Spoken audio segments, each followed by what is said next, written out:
Este sistema se acaba. ¿Esta crisis es la no la crisis, no, el sistema de vida occidental se acaba. Es decir, que no pensemos, se está diciendo hay que reformar el capitalismo. Mire usted, el capitalismo se ha reformado bastantes veces. El primer capitalismo del siglo XV y XVI era mercantil.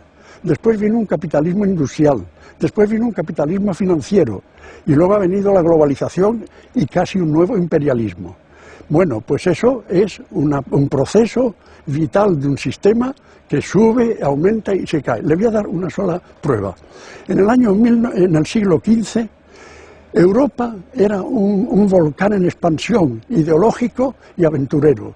La gente se embarcaba en cáscaras de nuez para ir donde fuera, les daba igual. Se dispersaban por todas partes, descubrían América, llegaban a las Indias, llegaban por el otro lado hasta el extremo oriente, hasta Insulindia, y todo era una expansión. Ahora, y se migraba, y en el sentido interno se descubría la imprenta, se cambiaban las ideas, el humanismo empezaba a sustituir a la teología, y todo era evolución, expansión y un ardor de juventud, de principio y de espíritu de aventura extraordinario. ¿Qué pasa ahora? Ahora resulta que en vez de emigrar a otro lado, recibimos los emigrantes de fuera. Toda esta corriente de inmigración en Europa desde África o en Estados Unidos desde América Latina, eso es todo lo contrario. Y además en aquel tiempo se tenía espíritu de aventura, ahora se tiene miedo. Es usted el país más poderoso del mundo, la gente tiene miedo. Y cuando tenemos unos medios de comunicación como nunca, se levantan murallas como hacían los chinos contra los mongoles. Y se levantan murallas en todas partes, Estados Unidos contra México, nosotros contra los subsaharianos, en Palestina y en todas partes. Es una contradicción tremenda. Este sistema está agotado. Y si no le bastan las pruebas que le digo a usted que el desarrollo en el que estamos viviendo, el desarrollo que se está impulsando, es imposible, no se puede sostener. No se puede sostener. Ya hay estudios que demuestran que lo que destruimos de la naturaleza de bienes no lo regenera ya la tierra. Todavía en los años 80 y 90 del siglo pasado se piensa que lo regeneraba, ya se piensa que no regenera. Piense usted que la población mundial se ha triplicado en un siglo, y queremos sostener con un planeta de medios limitados esa población cada vez mayor. Es completamente imposible. Lo que nos cuentan del desarrollo y de acabar con la miseria y de todo eso, mientras hagamos lo que hacemos, que es desaforado y destructivo, es imposible. ¿Y cómo paramos? Bueno, pues si no se para por la razón, se parará por la catástrofe. ¿Y dejaremos a nuestros hijos y nuestros nietos un mundo inhabitable? Habrá que pensarlo, pero desde luego en este momento ya no es posible. No es posible continuar. Acabo de leer ayer o anteayer que países como China y la India están precipitándose a comprar tierras en África porque quieren asegurarse la forma de vivir. Es insostenible. Y se ha dicho, se viene diciendo ya y se dice constantemente. Y sin embargo no se reacciona. Y esta crisis es un aspecto de ese desmoronamiento general. ¿Quién tendría que reaccionar? Todos, el público protestando y desde luego los líderes reaccionando de otra manera, poniendo un freno a todas estas cosas. El hecho es que es imposible, de modo que o se corta o se cortará por agotamiento de fuentes de energía, por la destrucción, por la perturbación del clima, por la contaminación del agua, que ya escasea en muchos sitios, por la contaminación del aire, por todo lo que se está destrozando.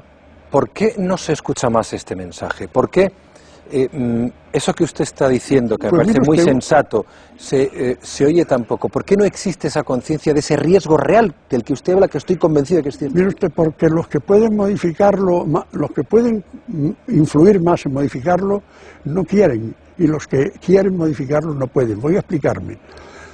Estos problemas a la gente poderosa, rica y la que domina y toma decisiones, no le alcanza. Pero tienen hijos, tienen familia, tienen, sí, tienen hijos, una perspectiva de futuro. Pero no tienen raciocinio suficiente ni visión suficiente para darse cuenta de todo esto que está pasando. Ellos siguen teniendo sus comodidades y teniendo sus problemas. Hace poco leía yo en el periódico, hace pocos días, en el periódico, leía que ha llegado a Madrid Óscar de la Renta. Y Óscar de la Renta contaba que para el lujo no hay crisis. Que él, el mismo día en que quebraba la banca Lehman Estados Unidos, sí, de los Estados Unidos, ese mismo día él consiguió vender un abrigo de pieles por el precio de $125.000. A ese nivel la crisis no preocupa a nadie. Entonces, como a ellos no les alcanza, pues ahí queda eso. Mire usted, una cifra decisiva. Para salvar a los bancos, se han reunido en pocos días, inmediatamente de la crisis, cientos de miles de millones de euros o de dólares. Cientos de miles de millones. En las mismas fechas, la FAO, la Organización de Alimentación, pedía 12.000 millones para corregir el hambre en el mundo. No los ha conseguido. Y yo subrayo, por si alguno de los espectadores no lo tiene claro, que quien nos está diciendo esto es un catedrático, profesor de estructura económica, que conoce muy bien el universo de la economía mundial y que lleva, como él mismo ha dicho, como mínimo desde el año 47 reflexionando y enseñando sobre economía. Ha sido además profesor de algunos de los ministros más relevantes de la transición económica en este país. Que yo sepa Solchaga, que yo sepa Boyer. Sí. Y no pocos economistas que en estos momentos toman decisiones. ¿Qué pasa? Y que algunos en su campo saben mucho más que yo, porque hay campos de la economía en que yo no me he preocupado. Por ejemplo, a mí el aspecto financiero y bolsístico me ha tenido siempre sin cuidado. A mí me han preocupado problemas del desarrollo, del hambre y de la vida. Mire usted, la economía ha experimentado una evolución. Cuando yo estudiaba, en el 47, lo esencial era primero estudiar las necesidades y luego la economía tenía que buscar, con la técnica, maneras de atender a las necesidades. Hoy, la ciencia, que es lo único que avanza a toda velocidad, encuentra rápidamente nuevos productos, nuevos materiales, nuevos medios. Y entonces, primero se crean los productos y luego se inventan las necesidades de esos productos. Porque se ha dicho que, por ejemplo, aparecen medicinas nuevas y se buscan enfermedades para esas medicinas. Eso es un hecho que ha sido recogido y comentado. De modo que es lo contrario. Se trataba de buscar satisfacción a las necesidades. Ahora se trata de buscar mercado para lo que se encuentra. Es completamente distinto.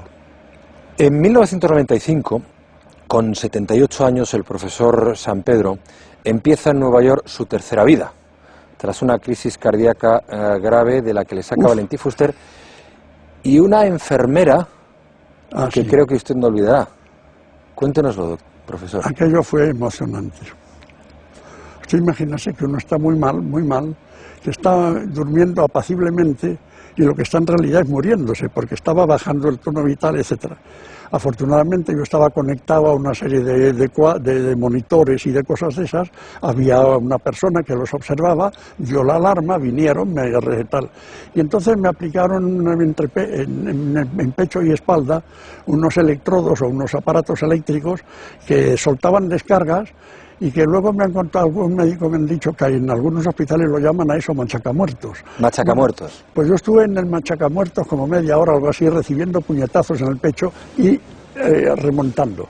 Y durante todo ese tiempo, una enfermera de raza negra, y ya mayor, en fin, me cogió la mano y me tuvo mi mano cogida. Para mí fue un consuelo extraordinario. Y cuando me quitaron el aparato me dijo, bueno, yo ahora me tengo que marchar, tengo que hacer otras cosas. Y yo le besé la mano. Entonces ella se quedó inmutada y me dijo, no estoy acostumbrada a esto. A mí me pareció conmovedor. Fue el doctor Fuster quien entonces le sacó de aquella crisis. Sí, uy. Y esta noche el doctor Fuster le envía un mensaje, profesor. Preste atención. Buenas noches, José Luis.